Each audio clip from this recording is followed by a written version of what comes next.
Hey guys, in this video I wanted to try the one-click automated rigging feature here in Maya 2020.4 with the newer version.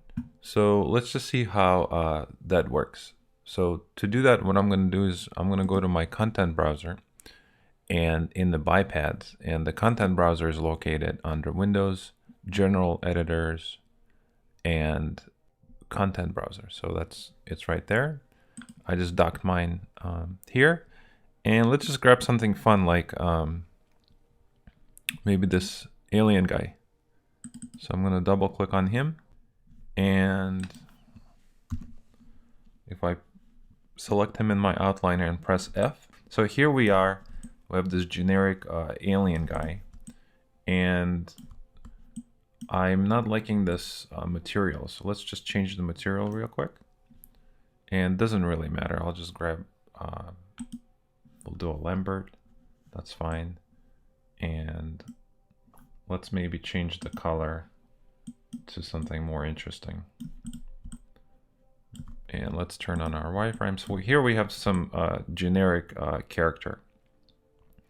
And let's see if we can rig them with pretty much just automated tools here in Maya, right? So to do that, I'm going to go to rigging, go to skeleton, and let's do a quickRig on this guy. So I'm just going to click quickRig, and if I say autoRig, Maya will automatically install all the joints and allow me to move them around and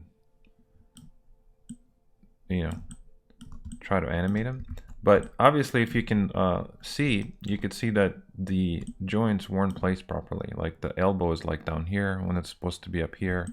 The knees are totally off. So even though the autoRig is cool idea, it doesn't really do a nice job, in my opinion, right? So let's delete that. And instead, let's do a step-by-step and see what that looks like. So I'm just going to select my character, press plus up here to kind of reset everything.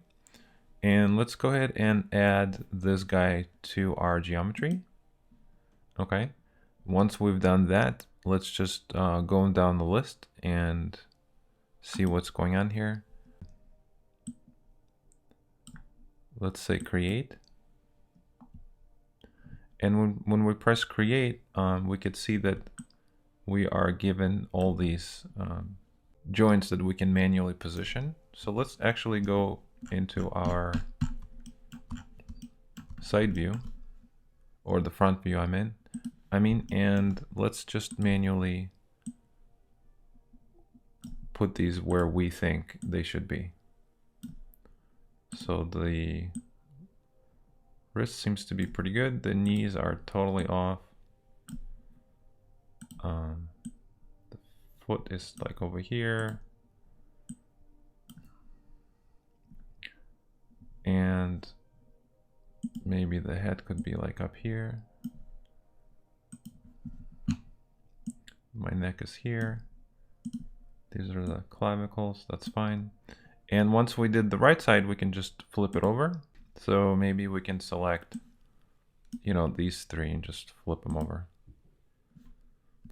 And that seems to be a little better. All right, so once we're done moving our joints, let's go ahead and just say, let's go to number 4, skeleton and rig generation. I'm gonna go ahead and leave everything alone and just say create. All right, so this time you could see that I think Maya did a better job placing the joints for us.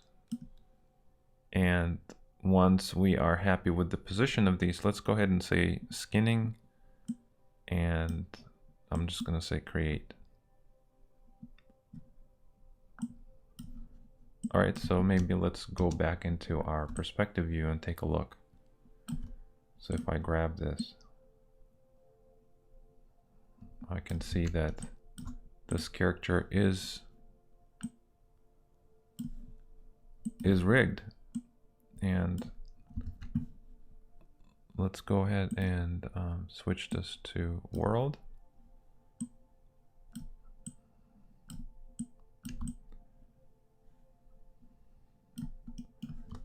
So I think that could totally work if it's being used for kind of a generic background character, and you don't need any controllers for like the hands or nothing too complicated. But if you needed to move just the basic body, you could see that it's actually did a pretty good job at just automatically creating this for us. If you wanted to touch something up, for example, like this part is stretching, right? We could grab both of these arms and just, let's switch back to object. We could bring both of these arms up and just take a look and see how that's bent. Maybe you want to, you know, adjust some of this. We could easily do this.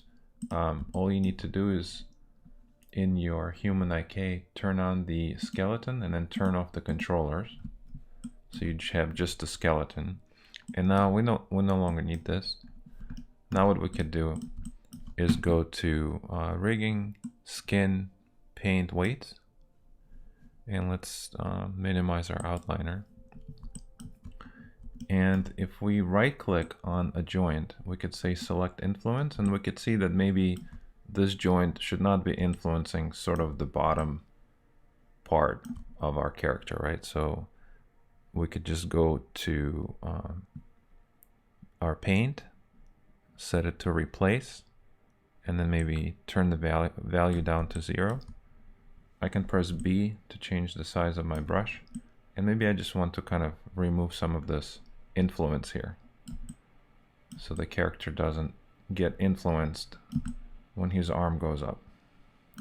And there's a bump here still, so we can manually do this, or if we wanted to, you could also go to skin, mirror skin weight, and flip it that way. So in this case, it's going to go from positive to negative. So if I say apply, this technically should fix itself.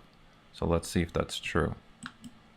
Yes, it mirrored it from our from this side to that side. So you can see how quickly and easy that is to fix. Now we can come back here, turn off our joints, turn on our controllers, and now we can actually have fun animating this guy. And if we wanted to test him in action and see how he actually moves around, we can go back to our content browser, and just like we did in our previous video, we can grab an FBX and let's see, how about this run fast?